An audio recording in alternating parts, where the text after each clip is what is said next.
December ತಿಂಗಳು ಮಕರ ರಾಶಿಯವರಿಗೆ ಖಂಡಿತವಾಗಿಯೂ ಲಾಭದಾಯಕ ಮಾಸ. ಈ ಮಾಸ ನೀವು ಹಿಂದೆ ಮಾಡಿರತಕ್ಕಂಥ ಒಂದಷ್ಟು ಸಮಸ್ಯೆಗಳಿಗೆ, ತಪ್ಪುಗಳಿಗೆ ನಿಮ್ಮ ಮುಖಾಂತರವೇ ಒಂದಷ್ಟು ಸರಿ ಮಾಡಿಕೊಳ್ತಕ್ಕಂಥ ಒಳ್ಳೆಯ ಅವಕಾಶವನ್ನು ಭಗವಂತ ಕರುಣಿಸಿಕೊಟ್ಟಿದ್ದಾನೆ. ಅದನ್ನು ಸದುಪಯೋಗಪಡಿಸ್ಕೊಳ್ಳಿ. ಮಾಡತಕ್ಕಂತಹ ವ್ಯಾಪಾರ ವ್ಯವಹಾರದಲ್ಲಿ ಒಳ್ಳೆ ಲಾಭವನ್ನು ಕಾಣ್ತೀರಾ. ಇರತಕ್ಕಂತಹ ಭೂ ವ್ಯಾಜ್ಯಗಳು ದೂರವಾಗುತ್ತೆ. ಕುಟುಂಬದಲ್ಲಿ ಉತ್ತಮ ಅನ್ಯೋನ್ಯತೆ ವೃದ್ಧಿ ಆಗುತ್ತೆ.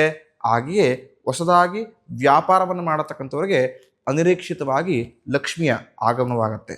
ಆದರೆ ಈ ಇಂತಿಷ್ಟು ವಿಚಾರದಲ್ಲಿ ಜಾಗ್ರತೆ ಹೆಜ್ಜೆ ಇಡತಕ್ಕಂಥದ್ದು ಪ್ರಮುಖ. ನೀವು ಆಡತಕ್ಕಂಥ ಮಾತುಗಳಿಂದಲೇ ಕೆಲಸಗಳು ವಿಳಂಬ ಆಗತಕ್ಕಂಥದ್ದು.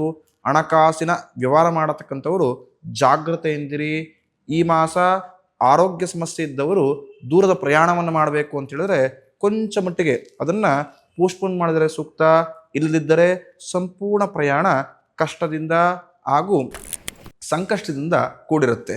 ಈ ಮಾಸ ತಾಳ್ಮೆಯಿಂದ ಎಷ್ಟು ವ್ಯವಹರಿಸ್ತಿರೋ ಅಷ್ಟು ಲಾಭದಾಯಕ ಮಾಸವಾಗಿರುತ್ತೆ. ಈ ಮಾಸ ನಿಮ್ಮ ಕುಲದೇವರ ಆರಾಧನೆ ಮಾಡಿ. ಖಂಡಿತವಾಗಿಯೂ ಈ ಮಾಸ ಶುಭವಾಗಿರುತ್ತೆ. ಈ ರೀಲ್ಸ್ ಇಷ್ಟವಾದರೆ ನಮ್ಮ ಪೇಜನ್ನು ಫಾಲೋ ಮಾಡಿ ಹಾಗೂ ಈ ರೀಲ್ಸ್ನ ನಿಮ್ಮ ಸ್ನೇಹಿತರೊಂದಿಗೆ ಶೇರ್ ಮಾಡೋ ಮುಖಾಂತರ ನಮ್ಮನ್ನು ಪ್ರೋತ್ಸಾಹಿಸಿ. ಶುಭಮಸ್ತು.